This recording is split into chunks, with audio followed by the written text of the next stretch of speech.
Good evening बच्चे। अब मैं आपको निराला जी की कविता सरोज स्मृति का सेकंड काव्यांश पढ़ा रही हूँ। बेटे, जब भी आप ये वीडियो देखो, सबसे पहले आपकी बुक सामने होनी चाहिए। अब देखिए, इसमें सेकंड काव्यांश में कवि निराला ने इस शोक गीत में अपनी पुत्री के विवाह का वर्णन किया है, जो अत्यंत सादगीपूर्ण ढंग से संपन्न हुआ था। अब देखो बेटे, क्या है? श्रृंगार रहा जो निराकार, रस कविता में उच्छ्वासित धार, गाया स्वर्गीय प्रिया संग, भरता प्राणों में राग रंग। अब कवि कहता है कि विवाह के समय मैंने तुम्हारा श्रृंगार किया था, ठीक है, जो निराकार होकर भी मेरी कविता की रसधारा के समान फूट पड़ा था।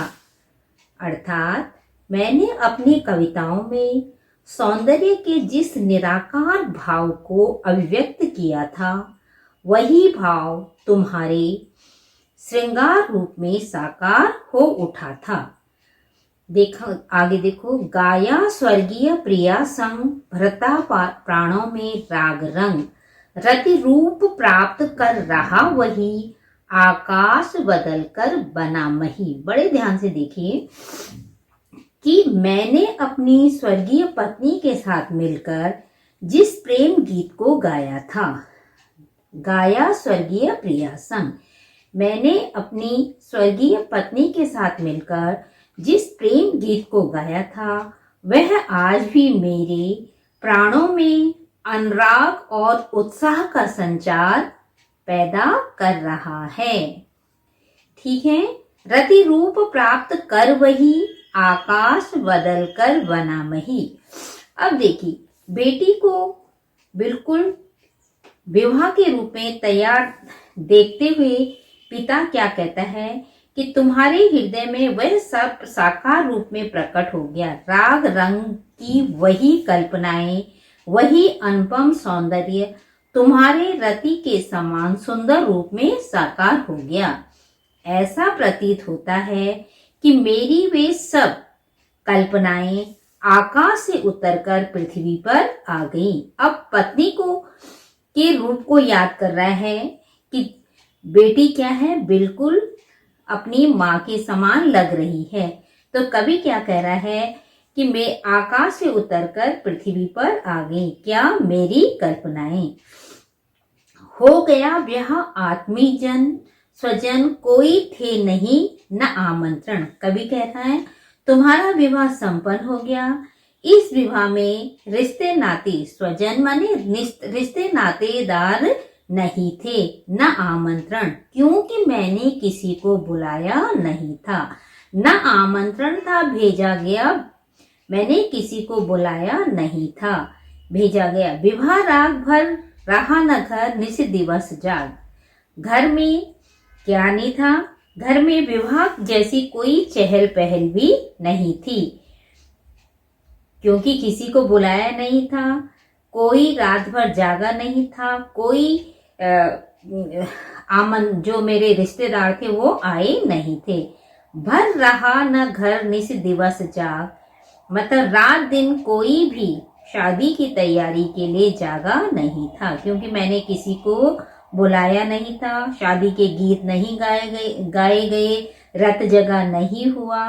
ठीक है, वो क्या कह रहे हैं कवि अपनी बेटी के लिए? प्रिय मौन एक संगीत भरा, नवजीवन के स्वर पर उतरा।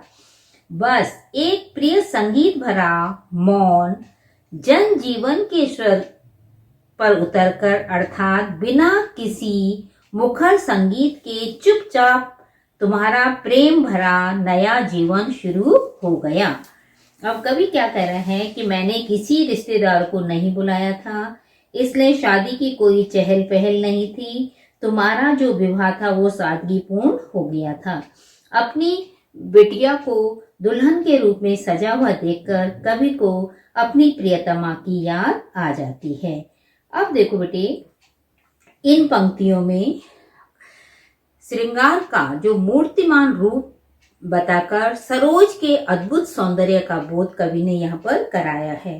तो बेटे जब भी आप वीडियो देखो बुक आपके सामने होनी चाहिए और तब आपने इसमें देखना है कि किस तरह से इसमें अलंकार हैं। जैसे अलंकार आप ढूंढेंगे इसमें अनुप्रास और मानवीकरण अलंकार है, ठीक है।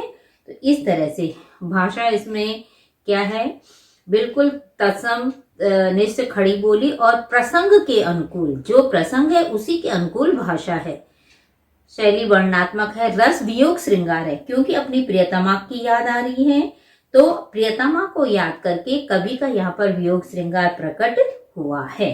अब बेटे अगला काव्यांश मैं आपको अगले वीडियो में समझाऊंगी, तो बड़े ध्यान से आपने ये चैप्टर तैयार करने, ठीक है। एक एक पैराग्राफ करके एक एक काव्यांश अच्छी तरह से समझ के, सरोज स्मृति जो है ये एक शोक गीत है। कभी कभी आ जाता है कि सरोज स्मृति कैसा गीत है, शोक गीत है।